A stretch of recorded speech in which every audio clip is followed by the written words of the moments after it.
ทางทดลองโอ้ไอแพดของคอยมุดอยู่ใกล้ไอแพดเลยบ่ได้นี่แมนก๊อกน้ำอ่างล้างถ้วยล้างจานนะยี่ห้อสร้างไปหรือว่าสร้างพ่ายรุ่น LA 20เอามาแกะและติดตั้งบนน้ำกันว้าวตัวนี้มันปรับระดับน้ำเนาะสามารถบิดไปบิดมาเลยเห็นว่าค่อยหรือว่าแห้งเนาะแล้วก็สามารถบิดได้เนาะยกไปยกมาได้สบายตัวนี้มันเปิดปิดน้ำเนาะอันนี้มันบนติดตั้งวิธีติดตั้งก็ง่ายๆเนาะเอาหัวต่อมันหันเสลยแบบนี้หันเสลยเนาะ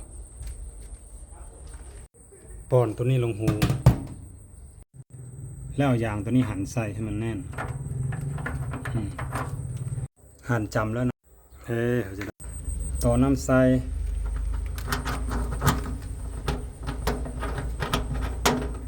วันนี้เราลองมาใส่ทดลองบ้างเนาะโอ้เห็นไหมตัวนี้สามารถบิดไปบิดมาปรับระดับน้ำได้เห็นไหม